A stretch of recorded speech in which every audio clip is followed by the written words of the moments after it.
سلام به دوستان سایکودل. تا حالا شده یه نفر تو زندگیت باشه که رفتارش یه جوریه که نه میگه دوست دارم، نه اینکه میذاره میره، نه نزدیک میشه نه ولت میکنه.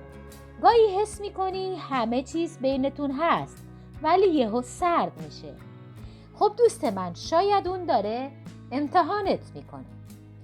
آره، بعضی از آدما قبل از اینکه عاشقانه جلو بیان یک سری حرکات خاص دارن که باهاش میخوان بفهمن تو واقعا چندی. امروز میخوام 7 تا از همین رفتارهای مرموز رو بهت بگم. اگه اینا رو دیدی شاید هنوز امیدی هست، فقط باید بدونی چطور واکنش نشون بدی. شماره 1، بی دلیل فاصله میگیره ولی کاملا ناپدید نمیشه. این یعنی چی؟ یهو چتاتون کم میشه، جواباش کوتاه میشه ولی نه بلاکت میکنه نه کامل نادیدت میگیره. این آدم داره نگاه میکنه ببینه تو چقدر دلت میخواد بمونه.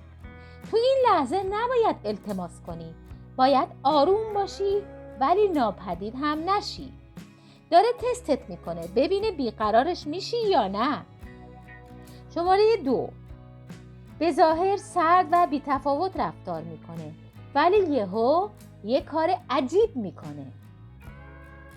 مثلا تو جمع اصلا محل نمیذاره ولی بعدن یهو یه استوری تو لایک میکنه، یا تولد چیزی نمیگه ولی بعدش یه آهنگ خاص واسط استوری میذاره. این یعنی چی؟ یعنی نمیخواد احساساتش رو مستقیم نشون بده ولی ته دلش نمیتونه هیچ کاری نکنه. اگه تا اینجای ویدیو برات مفید بوده لایک کن، بریم ادامه ویدیو. رفتار شماره 3، با بقیه خیلی خوبه، با تو یه جور خاصه. مثلا با همه گرم میگیره، میخنده ولی با تو یکم جدی تره، یه جور محترمانه تر، عمیق تر. این یعنی داره سعی میکنه از تو فاصله حرفه‌ای بگیره چون داره احساس پیدا میکنه بهت. حواسش هست که کنترل احساسشو از دست نده و اینم یه جور تست کردنه که ببینه تو بهش توجه خاص داری یا نه. رفتار شماره 4، موضوعات شخصیش رو باهات در میون میذاره ولی یک جور محدود. میاد یهویی از مامانش، خواب دیشبش یا حال روحی خودش حرف میزنه. چرا؟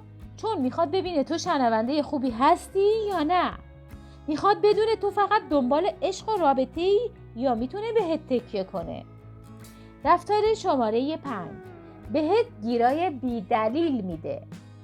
مثلا میگه چرا امروز جواب ندادی، یا میگه فلانی چرا پستت رو لایک کرده.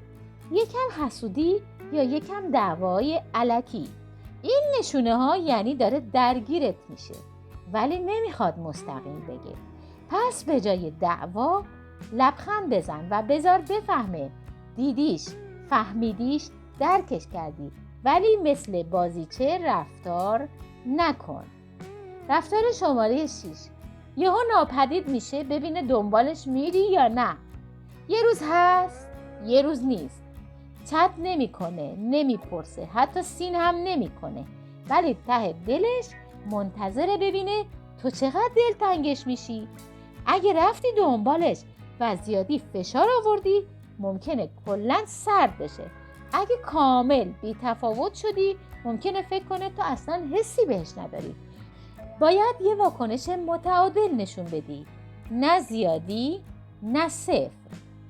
رفتار شماره 7، یه جوری باهات رفتار میکنه که انگار تو خاص‌ترین آدم دنیایی ولی نمیگه چرا. یهو بهت میگه هیچ کس مثل تو نیست، فقط با تو میتونم اینجوری حرف بزنم، ولی نمیگه چون عاشقتم یا چون دوستت دارم. دلیلش چی میتونه باشه؟ چون داره احساساتش رو تو دل خودش تست میکنه و واکنش تو رو هم بررسی میکنه. اگه زیادی هیجان زده بشی ممکنه عقب بکشه، اگه سرد باشی ممکنه ناامید بشه. تو باید وسط وایسی، قوی ولی قابل دوست داشتن. ببین دوست من، وقتی یه نفر داره امتحانت میکنه یعنی 1% از احساس تو دلش هست. تو این لحظه ها نباید عجله کنی، نباید نقش بازی کنی، نباید هم زیادی بهش بچسبی و یا اینکه زیادی رهاش کنی و ولش کنی. فقط خودت باش، ولی نسخه قوی، جذاب و محترمش. حالا تو بگو کدوم یکی از این رفتارها رو دیدی؟ تا حالا حس کردی یه نفر داره امتحانت میکنه؟ لطفاً کامنت کن، دلم میخواد داستانت رو بدونم. اگه دوست داری بیشتر از این بازی‌های ذهنی و عاشقانه بدونی، سابسکرایب یادت نره.